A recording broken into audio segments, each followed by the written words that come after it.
Okay, I'm late. I'm coming in late to the Reach meeting, but I actually ran into some people who were coming to Low Mill just to see about the arts and stuff, and they were, Low Mill, Wednesday through Saturday is the time, really, to come see the arts. And so it's all locked up except for this thing happening today, the Reach meeting. And I told them about the Reach meeting. I'm like, yeah, well, it's like a town hall, discussion about racial equality. They were like, no, we just want to look at art. That's kind of funny. Okay, so we're coming in late. Poverty was no longer a stranger. We now had a front row seat under that tight Bible belt. My grandmother is the sweetest 5'1" bigot you will ever meet. But she's still a bigot. My mother was raised in her image. The first time she realized that I couldn't stop liking girls, she said she would get me help. I saw her lips move, but I could only hear my grandmother.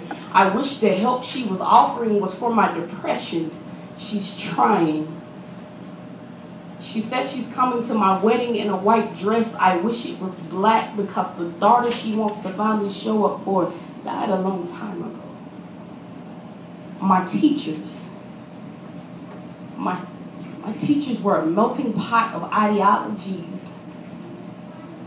They gave me books and encouragement to help strengthen my power. The others only saw my skin and sexuality and tried to minimize my growth. I had a guidance counselor who only saw me and my black classmates as a smudge on her thumb that she tried to wipe out. I had a college professor make it clear that sex would be the only way I could pass his class.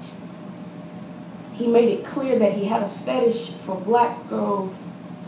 I've had black churches and movements make it clear to tuck my sexuality into my pockets because it didn't fit their agendas. I have marched and fight for black people who would never see me equal if I showed up as my whole self. All my life, I've been fighting for my whole self. All my life, I've been fighting for my whole self. Life has taught me lessons I did not want but needed. Freedom and free.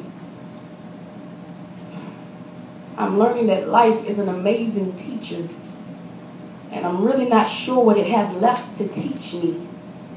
I just know that I have to go back and get the rest of my people. Thank you.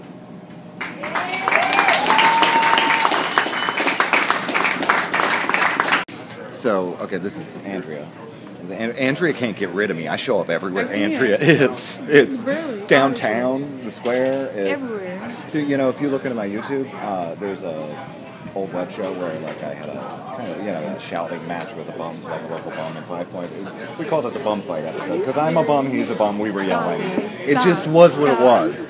But I ran into him downtown. We can't get away from each other in this town. It's so tiny, and that's why these discussions have to happen. Because if we're all going to be stuck here together, we all need to get along.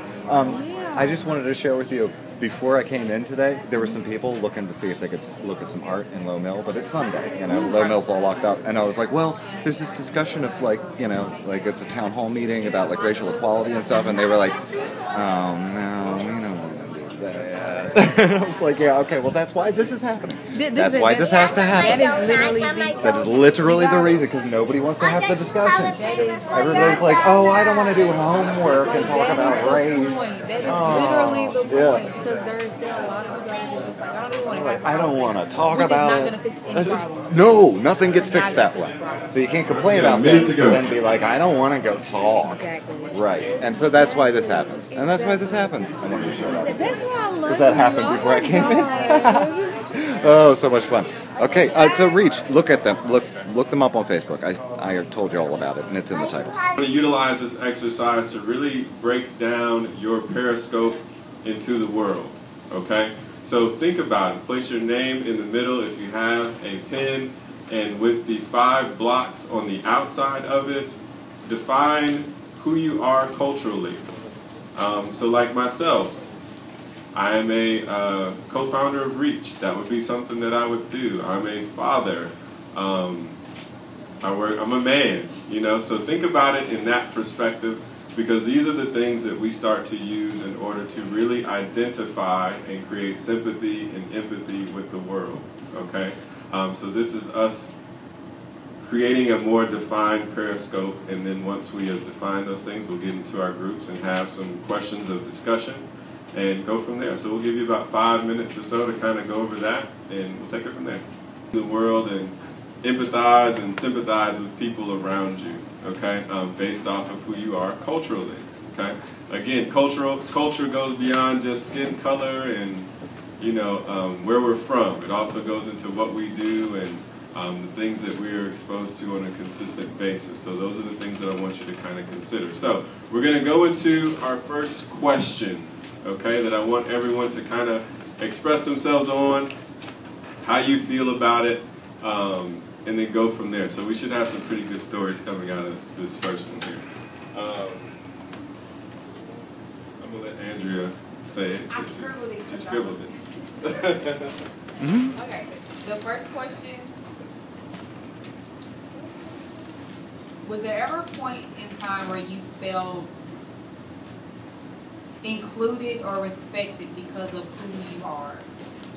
Like, you know, you felt included in something, you know, your pride wasn't hurt just because of who you are based off of the descriptions on your sheet?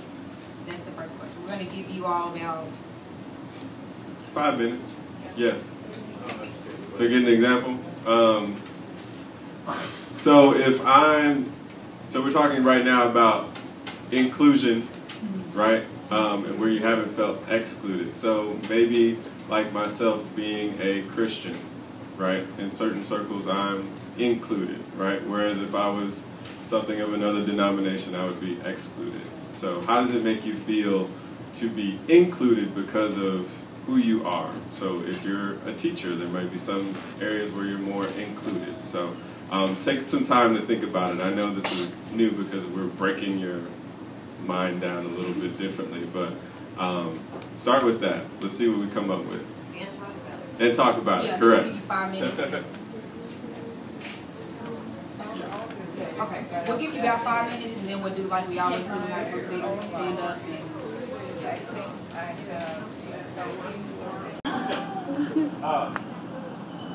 So we definitely have people who said they feel comfortable here at Reach, which is good, definitely positive.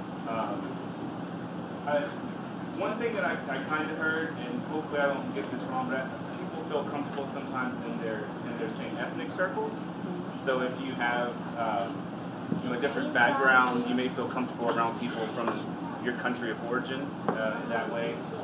Because I know that one of our members said, you know, they felt comfortable being outside of the United States. So being, you know, somewhere abroad and saying, you know, that way. I know that one of the members said she felt included at Pride Week, and if I remember correctly, you said you're not gay. Is that? Yeah. Okay. So make sure I didn't get that wrong. And then, you know, we had people who felt comfortable being, you know, in circles with people who had similar backgrounds, similar. They've gone through similar trials in their life. Good stuff. All right, before I go to group number 2, we have Tanisha in the back. She just brought us some donuts. If y'all want some donuts, they're amazing. Nice. She's a new business in the city off of University. I don't know the exact. So you see the mechanics of this. It's like people be split into groups. There's a question posed, guided discussion, and then like the group leader of each group, you know, kind of does a little summary of what each group came up with. It's a guided discussion of race and culture and identity, and it's happening in Huntsville, Alabama, on Reg. So look them up on Facebook. Reach SV on Facebook. I'm gonna go into the mill and see if we can find TC and the poet people. I don't know if the poet people are. They've got a poet thing tonight. Out Loud Huntsville. You heard of them? Let's see if oh no, I can't get in that way. It's not till later tonight. I probably can't get in yet. You should go see their thing, Out Loud Huntsville. TC is who you saw at the beginning of the program here. This program here that you're watching. Look up Reach SV. Reach SV on Facebook. They're doing good things in Huntsville, Alabama, trying to create a discussion about race.